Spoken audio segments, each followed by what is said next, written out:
تو سب سے پہلا جو سائن ہے، سائنز جو ہیں وہ 3 قسم کے سائن ہیں، جس میں ہم سب سے پہلے بات کریں گے وارننگ سائن کے بارے میں. صحیح ہے. یہ نام یاد رکھنا ضروری نہیں ہے کہ وارننگ ہے یا ہمیں یہ سمجھ نہیں آ رہا، لیکن آپ کے لیے یہ جاننا ضروری ہے کہ سائن کو پہچاننا کیسے ہے، جس میں سب سے پہلے اگر آپ دیکھیں تو یہ آپ کو کون سی شکل نظر آتی ہے. ہم اس کو مثلث بھی کہتے ہیں اور انگلش میں اس کو ٹرائنگل بھی کہا جاتا ہے. اور آپ کو کون سے کلر میں نظر آ رہا ہے؟ آپ کو لال یعنی کہ ریڈ کلر میں نظر آ رہا ہے. تو جب بھی آپ ریڈ ٹرائنگل یعنی کہ لال مثلث جب بھی آپ دیکھیں گے تو آپ سمجھ جائیں کہ یہ آپ کو بتا رہا ہے کہ خطرہ آگے آنے والا ہے. ٹھیک ہے.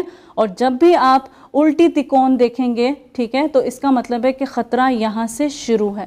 جب بھی آپ نے نارمل اس طرح کی تکون دیکھی تو سمجھ جائیں خطرہ آگے آنے والا ہے، مجھے اپنی گاڑی کی سپیڈ کو کم کرنا ہے. یہ آپ کو بتا رہا ہے کہ خطرہ یہاں سے شروع ہے، مجھے اپنی گاڑی کی سپیڈ کو کم کرنا ہوگا. صحیح ہے. خطرے کا مطلب یہ نہیں کہ آگے جا کے کوئی موت کا کنواں یا کھائی آ رہی ہے، ایسا کچھ نہیں ہے. خطرے کا مطلب ہے جو بھی تصویر آپ کو اس کے اندر دکھے گی اس کو ہم خطرے کا نام دیتے ہیں. جیسے کہ آپ نے دیکھا کہ یہ آپ کو بتا رہا ہے کہ راؤنڈ اباؤٹ آگے آنے والا ہے اور یہ بتا رہا ہے کہ خطرہ یہاں سے شروع ہے، تو آپ کو اپنی لازم جو ہے اپنی گاڑی کی سپیڈ کو کم کرنا ہوگا اور راستہ دینا ہوگا. یہ آپ کو بتا رہا ہے کہ کچھ دیر کے بعد اشارہ آنے والا ہے اور یہ آپ کو پورا ایک ڈسٹینس، پورا ایک فاصلہ بتا رہا ہے کہ 200 میٹر کے بعد ٹریفک سگنل آگے آنے والا ہے، تو آپ کو اپنی گاڑی کی سپیڈ کو جو ہے کم کرنا ہوگا. یہ آپ کو بتا رہا ہے آگے جا کے موڑ آ رہا ہے لیفٹ کی طرف، یہ بتا رہا ہے موڑ آ رہا ہے رائٹ کی طرف یعنی کہ دائیں کی طرف، اور یہ بتا رہا ہے بائیں کی طرف. صحیح ہے. جب بھی آپ سائن دیکھیں آپ کو سمجھ جانا چاہیے کہ مجھے اپنی گاڑی کی سپیڈ کو کم کرنا ہے. مثال کے طور پہ آپ اس سائن سے پہلے ہائی سپیڈ میں آ رہے ہیں، اگر آپ تیزی سے آئیں گے، موڑ پہ پہنچ کے اچانک سے بریک کریں گے، ٹرن کریں گے، تو آپ کی گاڑی پلٹ سکتی ہے خدا نخواستہ. ٹھیک ہے.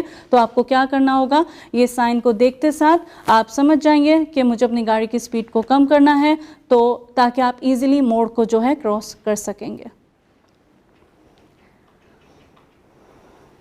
جب بھی یہ سائن دیکھیں تو سمجھ جائیے کہ یہ سائن میں آپ کو پہلے سے بتایا جا رہا ہے کہ کہاں کہاں سے چھوٹی سڑکیں آ رہی ہوں گی.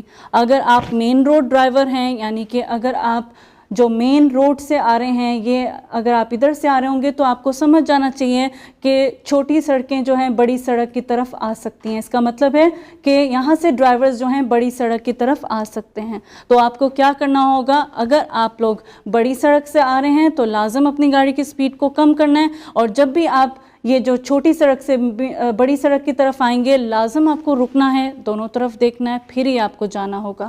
مثال کے طور پہ اگر یہاں سے گاڑی باہر آ جاتی ہے اور مین روڈ سے گاڑی یہاں پہ ڈرائیور سپیڈ سے آ رہا ہے اور آپ باہر آ جاتے ہیں، تو خدا نہ خواستہ اگر ایکسیڈنٹ ہو جاتا ہے تو غلطی یہاں پہ سائیڈ روڈ ڈرائیور یعنی کہ چھوٹی سڑک سے آتے ہوئے ڈرائیور کی ہی مانی جاتی ہے. دوسرے قسم